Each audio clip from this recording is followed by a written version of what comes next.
meeting to order. We'll start with the Pledge of Allegiance. I pledge allegiance to the flag of the United States of America and to the republic for which it stands, one nation, under God, indivisible, with liberty and justice for all. I want to welcome everyone to the school board meeting this evening. Remind you that we are live streaming the meeting tonight. So we'll start by accepting a motion to accept consent agenda items. So moved. I have a motion by Cheryl. Do I have a second? Second. Second by Kurt. Any discussion? All those in favor? 6-0. Next, we'll ask if anyone is present who would like to speak on any item on the agenda or any other topic. Hearing none, we'll go to old business under programs, certified staff evaluations. Yes, I'm just asking for approval for the certified staff evaluations. There were no major changes this year. We made several changes last year, and we just continue to work with JCCTA to continue to improve it. Okay. Well, I have a motion by Travis. Do I have a second? Second by Mary Lynn. Any discussion? All those in favor? 6-0. Enrollment update. So I wanted to share the latest enrollment number. Now this would be as of last Friday, which is when we do official counts each week. We were at 3,486 students, slight uptick from last meeting. We do have in Panther Online Academy 16 students. And our PK program, which if you remember, we're piloting with the new pay structure for parents and seeing if we can be successful under that model.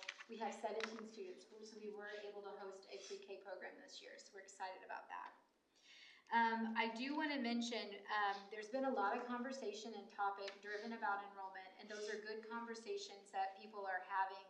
And I want to kind of just remind everyone of the conversations we've had in the last couple of years about the declining enrollment and the impacts of that. So we have been matching our staffing by reducing staffing positions across the corporation in the last several years to try to reduce overall cost to match what our enrollment is. We still have some work that we can do in those areas, but we are starting to reach the staffing that matches the building footprints that we have. And as I have mentioned, this is not new information, but I just feel like we keep saying it for transparency's sake.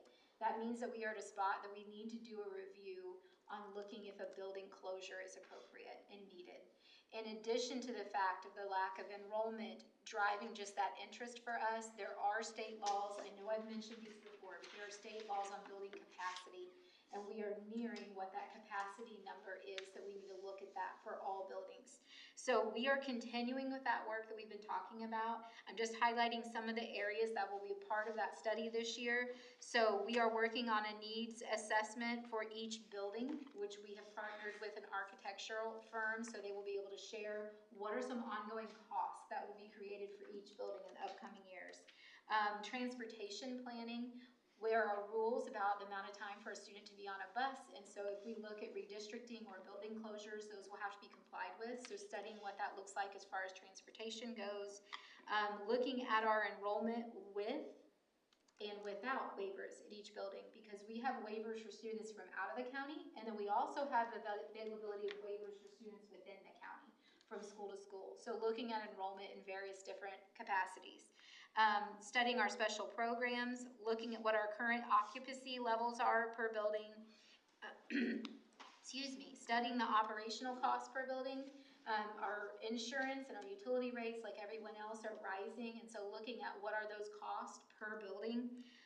Looking at a redistricting study, where is capacity available, looking at any adjacent facility, lands and grounds, and then finally financial aspects for each building, such as are the buildings part of a building corporation, or do we already own the leased land free and clear? So those are all some big topics, and they're going to require time and intensive study. We have started on that. We have some partners we're working with that are experts in some of those, but those will continue to be conversations that we have. But if there are any other areas that you want to add to that study, or you want me to make sure that we have as part of that work, please just let me know, and we will make sure to include that. And again, that will take us several months of work to do, but we have started looking at that process. Anything else? That's it. Okay. Again, that item was an inform. There's no action needs to be taken. If you have questions, get back with Nikki and so that we can get those answered. So next, on the agenda, under finance, we have Indiana School Funding presentation. We do. So this connects with what I was just sharing. And when you have all these deep, heavy conversations, because we know our schools are our communities, they're important, they are such an essential part of what we do. But there are a lot of misconceptions about how money comes to schools and what it can be used for, such as if it can be shifted from one area to another, or from salaries to building needs. And recently, IASBO, which is the Indiana School Business Organization, put out a great 6-minute video that just explains school funding with all of the modern updates that have been done in the last few years and what funds can be used where. I thought just prior to our budget presentation tonight, it would be a great item to share, and I know we do have community members that watch the board meeting, so it's a way of kind of being able to share that with our community as well. So if you will indulge us in a 6-minute video on school funding, I know a lot of these facts are known to you, but it's a really great visual representation.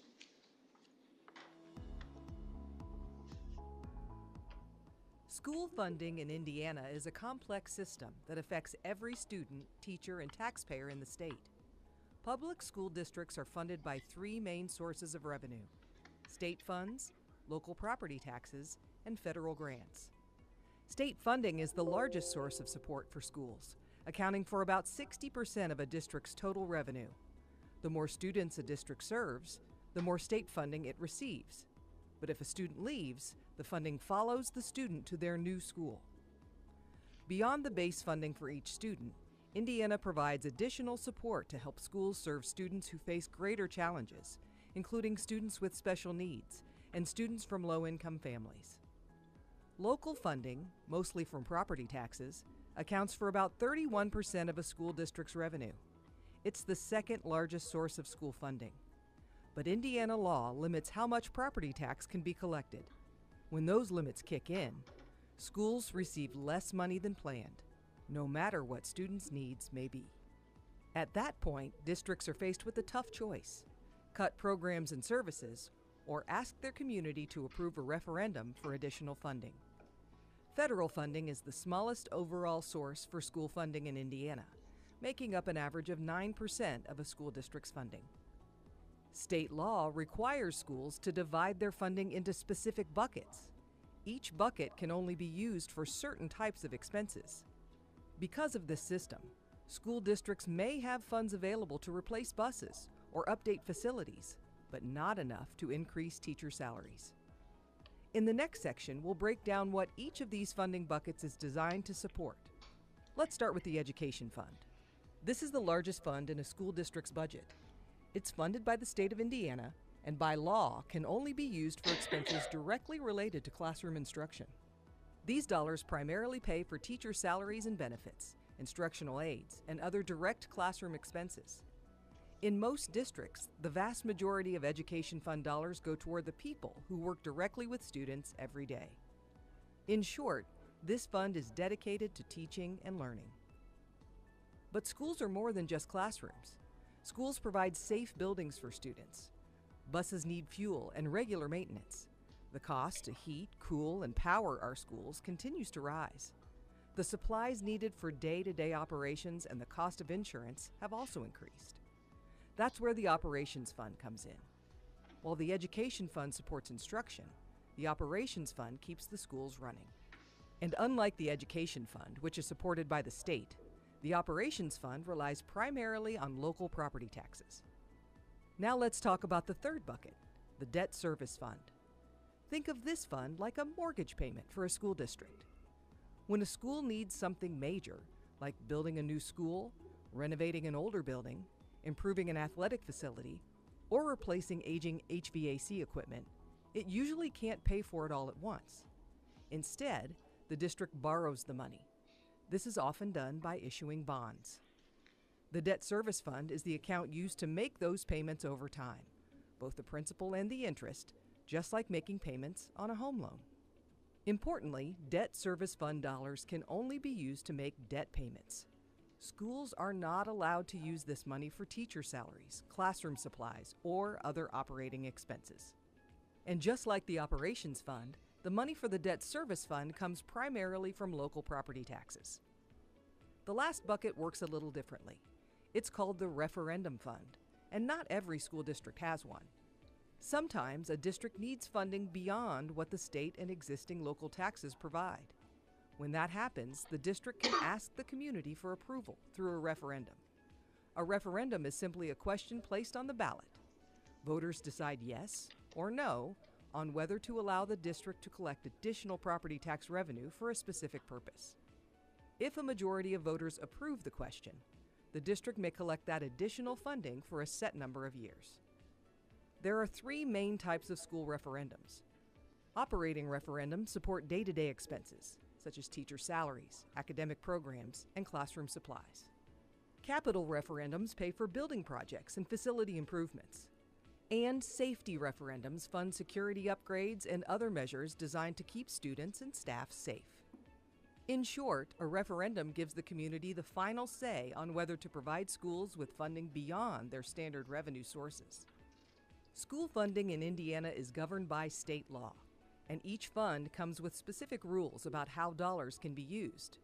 This means that even if the education fund has a surplus, schools can't simply redirect all of those dollars to pay for building repairs, transportation costs, or other operational needs.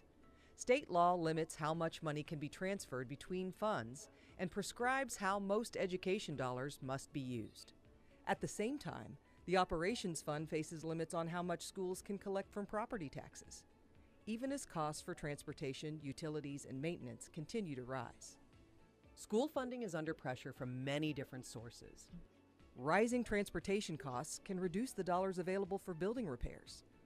Property tax caps can force difficult choices between updating classroom technology and maintaining school facilities. School districts work every day to balance these competing priorities, meeting today's needs while planning responsibly for the future, all within the limits set by the state. So thank you for the time with that, and Deb is going to post that on the website. So as people have questions about how school funding works and are curious about how these types of decisions and conversations happen, it's accessible to anyone. It'll be posted online. I just thought it was a really great visual representation of how funding works for schools. And just sharing, pointing out, we do not have any referendums in Jennings County. That is one bucket we do not have. Okay, next on the agenda is the 2027 JCSE budget. This is the second presentation. Yes, so no changes from the last presentation, so I'm going to work our way through. Again, no changes from the last presentation. So the calendar remains the same. This is the second presentation, and we'll be asking later for permission to advertise. The same numbers on this slide, looking for funding supported by state and sales tax and income tax, and then the funds supported by local property taxes, just coming in shy of 15. Our 4 advertised funds coming in at the same amounts, $35 million for education fund, debt service with close to $6 million, $16.5 million for operations fund, and ask the $1 million in rainy day. Again, sorry if we go back one slide, advertising high, but it will actually be more like 52. Educational fund expenditures, areas that could be spent, are listed on this slide, and operations are listed next. Debt service fund budget, these are the things that fall into debt service. And then our cash balance history, and pointing out again, this is even seeing the decline even with us right-sizing staffing significantly in the last several years. Cash balance history as relates to different funds, then moving into our rainy day fund, which current balance is $2.7 million, the little additional.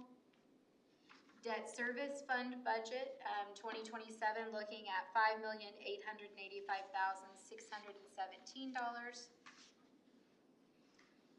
advertising for $35 million for educational fund with an estimated actual coming in at $31.7 million. Advertising for operations at 16.5 with the actual coming in more at an estimation of 13.5. Reminder that the AV affects our budget, so based on if the AV goes up or down, that's what can impact our operations. That is an amount that we do not have yet certified, so that could change between now and the third presentation. You see on the next slide what it's estimated to be in 2027. So we're estimating an increase, but that isn't an official amount yet.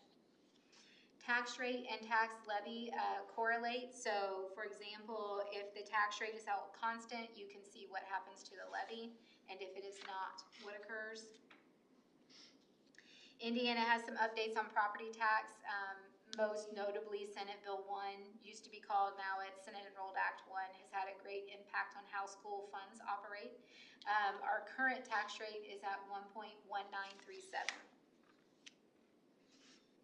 Again, we advertise high, making sure that we can capture all the dollars that are available, and the actual comes in lower. So this was what we advertised in 2026 versus what the rate actually came in as.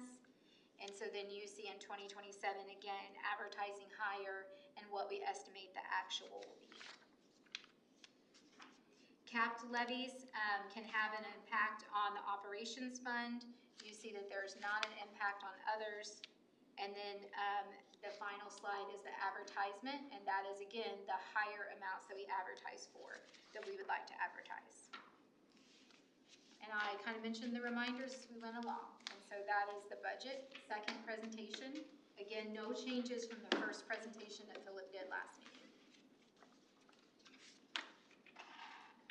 Okay, to move on? Yeah, go ahead. Capital projects plan is next. Again, no changes from first presentation last meeting till now.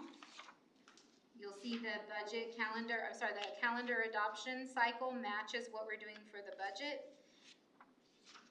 And you will see what the assets are and then what our estimates are for projects for 27, 28, and 29. And again, those are just estimates based on a list of needs that we know. When we have that architect information back of what they see as prioritization in the next few years, this might alter for future years. Any questions on the capital projects plan? No changes from last time. All right, moving on then. Bus replacement plan, again, no changes from last time. So the calendar and timeline is the same, and that goes along with the budget presentation timeline.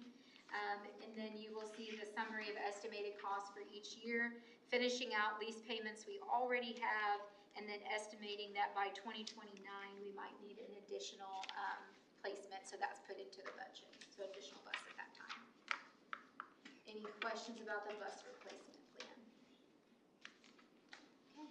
Again, that was brief, but there were no changes from the presentation that Philip gave at the last meeting. So the next item on the agenda is permission to advertise. So based on that, asking for permission to advertise the budget for September 3rd. So this would be advertising budget, capital projects plan, and bus replacement, Thank all you. three. Yes, So thank you. I will entertain a motion to approve. I have a motion by Mary Lynn. Do I have a second? Second by Cheryl. Any discussion? All those in favor? 6-0. Thank you. So next we move down under new business. We have some Neola policies. This is just a first set of reading for this group of Neola policies. Please just reach out if you have any questions. And that item is in form. We'll vote on those the next time. Next under programs, we have iRead 3 presentation. Yes, this is going to be a little different than most years because I'm usually bringing you iRead and iLearn, but this year is a standard setting year for iLearn, so those scores are still embargoed. So I'm really excited to share this information with you because I think it's going to show the hard work that we've really put in the last few years with science of reading, that our teachers and staff and families. And the first graph's going to show you the last 4 years we've gone from 77% to this year is right at 93.7. So a 17% increase in those 4 years for iRead performance. The next graph then is going to show some of our subcategories. Free and reduced price meals and paid meals. As you can see, we're above the state average in both of those categories. And general education and special education also are above the state average in those. And then it just shows free and reduced price meals is 7.9 percentage points above. Paid is 3.9. General ed is 4.8. And one that I'm super proud of is our special ed is 16.6% above the state average in special ed. And then this is just a breakdown of our schools. 5 out of the 6 schools are above the state average of 88.7, and one is right there, right below that state average. And then, oh, that's it. So, like I said, really, really short, but I think a lot of good information, a lot of hard work that our students, staff, and parents have put in.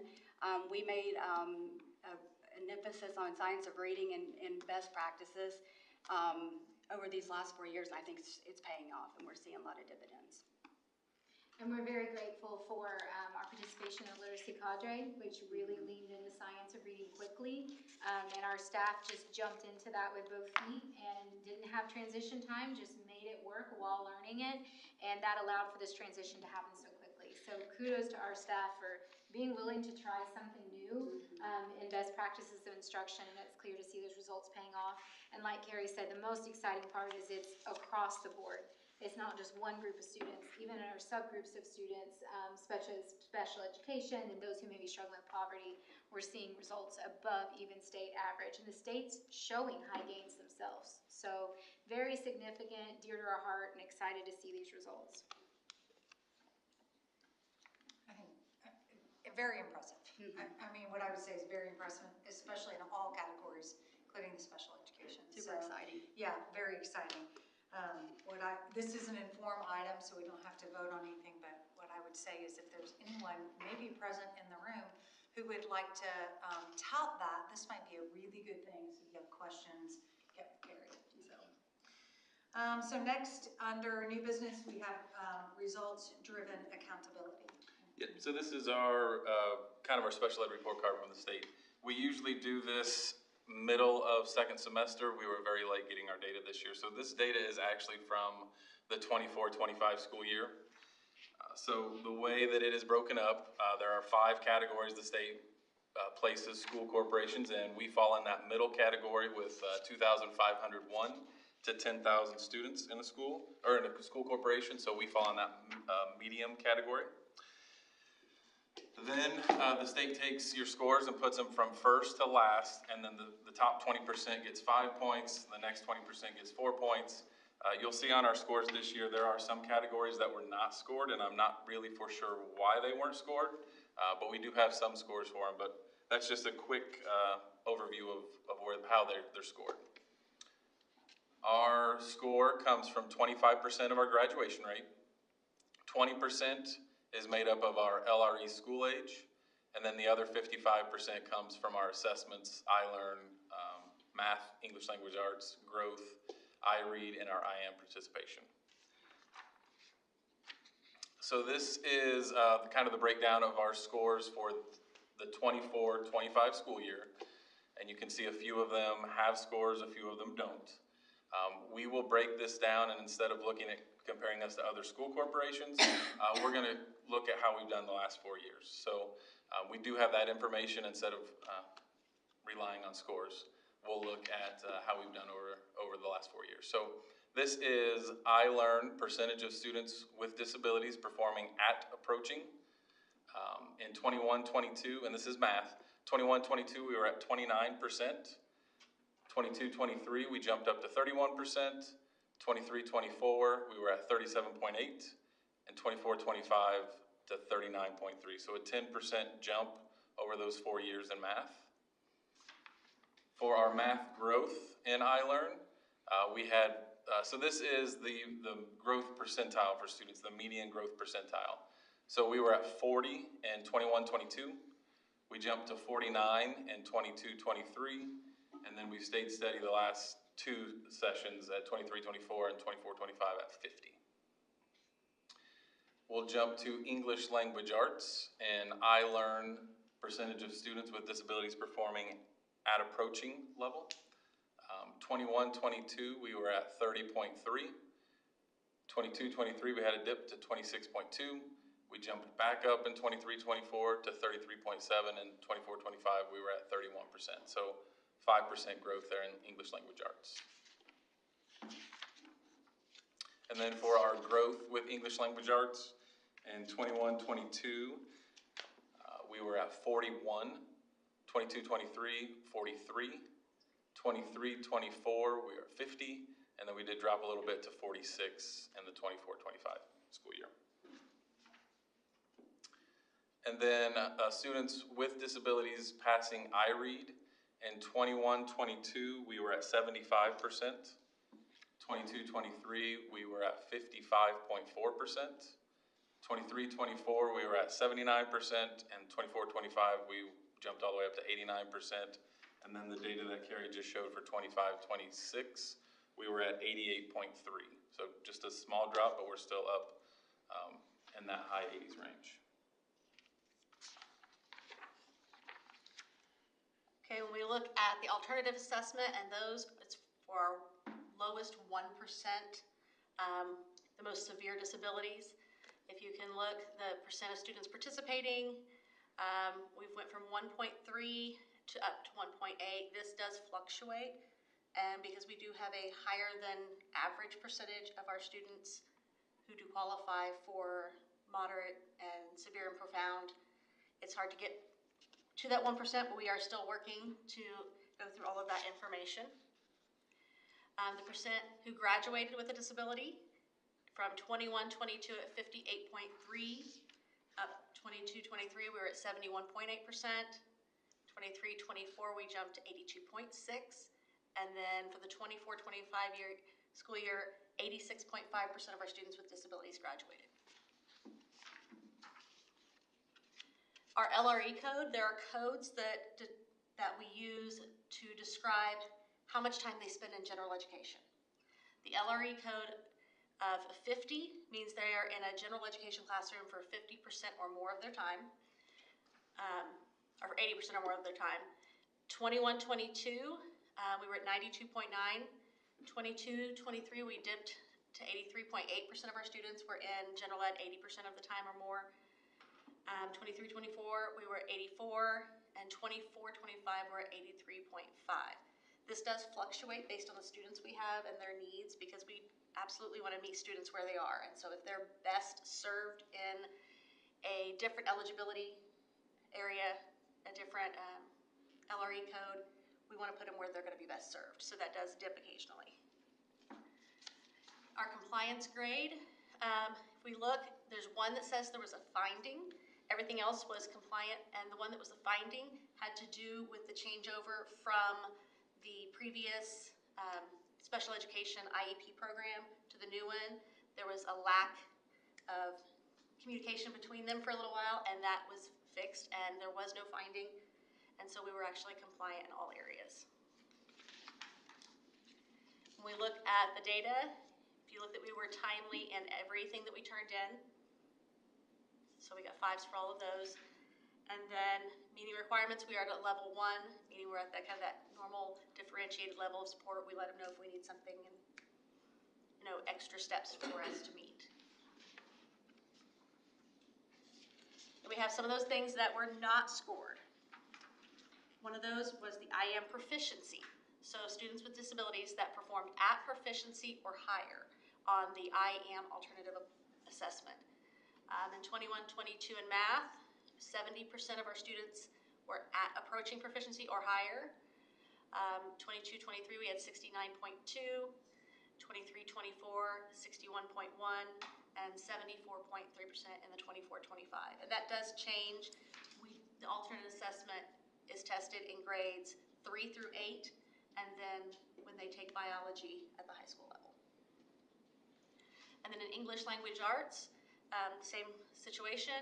In 21-22, we had 74.1% that were approaching proficiency or higher in English Language Arts. 22-23, it was 73.1. 23-24, 75%. and 24-25, we had a dip to 51.4%, that we're approaching proficiency or higher.